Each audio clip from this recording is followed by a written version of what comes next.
구글이 칩 하나를 딱 내놓았는데 이게 지금 기술 산업 전체를 흔들고 있습니다.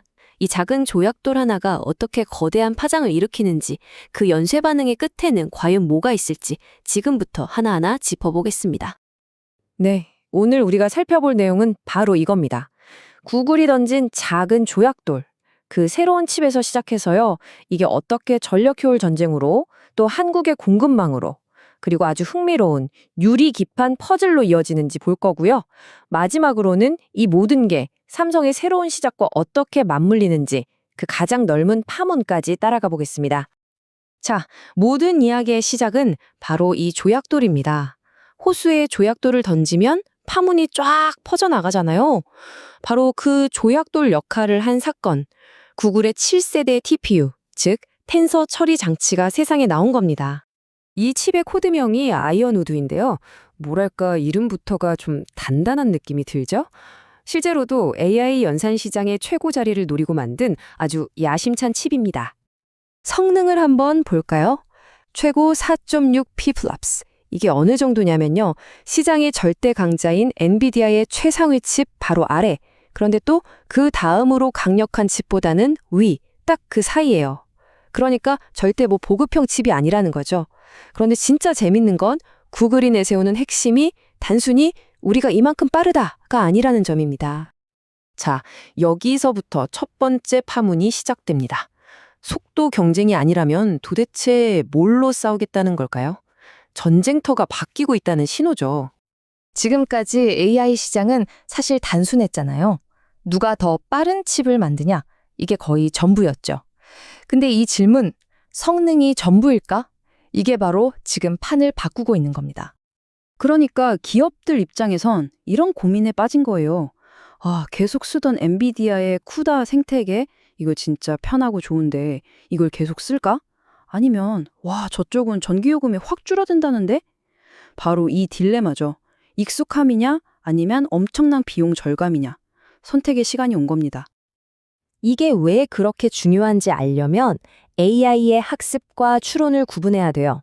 자, 학습은 말 그대로 AI 모델을 만드는 과정. 비유하자면 공장을 짓는 거예요. 돈이 엄청 들지만 딱 한 번 크게 들어가는 투자, 캐펙스죠. 그런데 추론은 뭐냐? 다 지은 공장을 24시간 돌리는 겁니다. 바로 우리가 쓰는 서비스죠. 여기에 들어가는 어마어마한 전기요금, 이게 바로 운영비용, 오펙스예요. 구글 검색이나 챗봇 같은 서비스는 이 전기 먹는 하마를 계속 돌려야 하는 거죠. 바로 이 포인트, 공장 운영비에서 구글이 승부수를 던진 겁니다. 우리 TPU 인프라를 쓰면 똑같은 성능을 내도 전기요금이 거의 반으로 줄어듭니다. 라고 말하는 거죠. 이건 단순히 칩 가격 싸움이 아니에요. 칩을 사서 쓰는 내내 들어가는 모든 비용, 즉 총 소유 비용, TCO를 걸고 싸우자는 겁니다.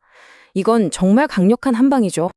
그리고 구글이 정말 무서운 이유는 이걸 그냥 말로만 하는 게 아니라 직접 보여줄 수 있다는 거예요. 자기들이 만든 칩을 자기들 클라우드에 올려서 자기들 서비스를 돌리잖아요. 이 모든 걸 다 갖고 있으니까 자, 보세요. 우리가 직접 해보니까 비용이 이렇게나 줄었어요. 하고 전 세계에 가장 확실한 증거를 들이밀 수 있는 겁니다. 자, 그럼 이 파문이 어떻게 번져나가는지 두 번째 단계로 가보겠습니다. 좋아요. 구글 TPU가 전력 효율료 시장을 뚫는다고 칩시다. 그럼 그 칩 안에 들어가는 부품을 만드는 회사들은 어떻게 될까요? 이 질문을 따라가다 보면 자연스럽게 한국의 반도체 공급망에 도착하게 됩니다. 지금까지 AI 칩 시장의 공식은 정말 간단했어요. 엔비디아 GPU에는 SK 하이닉스 HBM, 거의 교과서 같은 공식이었죠. 이 HBM 고대역폭 메모리가 AI 칩의 속도를 결정하는 아주 중요한 부품이거든요. 그런데 구글의 TPU 같은 맞춤형 칩, 이걸 우리가 보통 ACIC라고 부르는데 이쪽 동네는 사정이 좀 다릅니다. 이 맞춤형 칩 시장에서는 전통적으로 삼성전자가 HBM 공급의 강자였어요. 그러니까 구글이 뜬다는 건 곧 삼성에게 엄청난 기회가 열린다는 신호탄인 셈이죠. 이게 얼마나 큰 변화냐면요. 만약에 구글의 TPU 같은 칩들이 전체 AI 서버 시장에서 한 20%에서 30% 정도만 차지하게 되잖아요.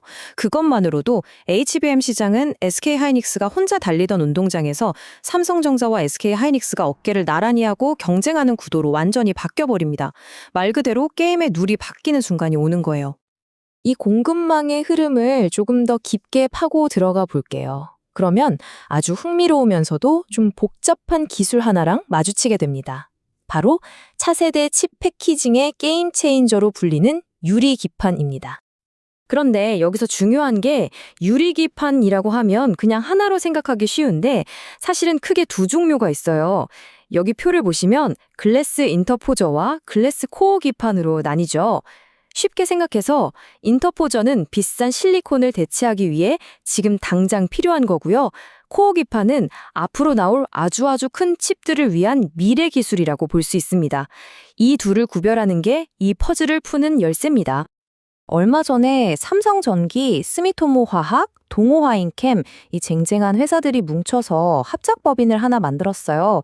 근데 이들이 집중하는 분야가 뭐냐면 바로 미래 기술인 글래스 코어 기판이라는 점입니다. 이 합작법인이 뭘 할 걸로 보이냐면요. 유리 원판에 레이저로 구멍 뚫고 도금하는 것 같은 아주 까다로운 앞단 작업, 즉 전공정을 맡아서 하고요. 그걸 삼성전기에 넘겨주면 삼성전기가 회로를 그려서 완성하는 이런 식의 분업 구조가 될 걸로 보입니다. 근데 재미있는 건 이 어려운 작업을 100% 다 자기들이 하진 않을 거라는 거예요. 계획을 보면 딱 절반은 직접 하고 나머지 절반은 레이저 드릴링 전문 기술을 가진 외부 회사에 맡기는 50대 50 모델을 생각하고 있는 것 같아요. 바로 이 지점에서 엄청난 기회가 보입니다. 잘 보세요. 이 거대한 합작법인은 미래 기술인 코어 기판에 집중하고 있죠. 그렇다는 건 지금 당장 필요한 인터포저 시장은 아직 주인이 없다는 뜻입니다. 완전히 열려있는 시장인 거죠.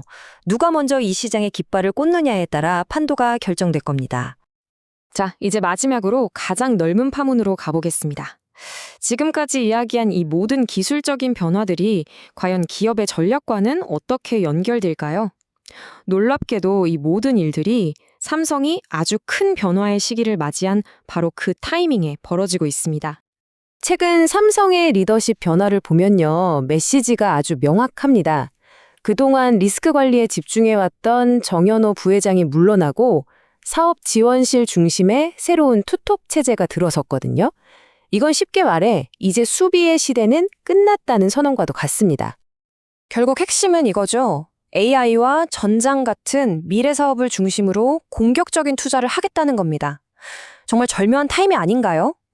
AI 하드웨어 시장이라는 거대한 판이 흔들리면서 새로운 기회가 열리는 바로 그 순간에 삼성도 수비에서 공격으로 전환하고 있다는 것. 이 두 개의 거대한 흐름이 지금 딱 만나고 있는 겁니다. 자, 이 모든 흐름은 우리에게 마지막으로 하나의 큰 질문을 던집니다. AI를 돌리는 데 드는 전기 요금이 천문학적으로 불어나는 시대. 과연 미래의 승자는 누가 될까요? 엔비디아의 쿠다로 대표되는 강력한 소프트웨어 생태계일까요? 아니면 구글이 내세우는 압도적인 하드웨어 전력 효율일까요? 이 거대한 싸움의 결과가 앞으로 10년, 어쩌면 그 이상의 기술 패권을 결정하게 될 겁니다.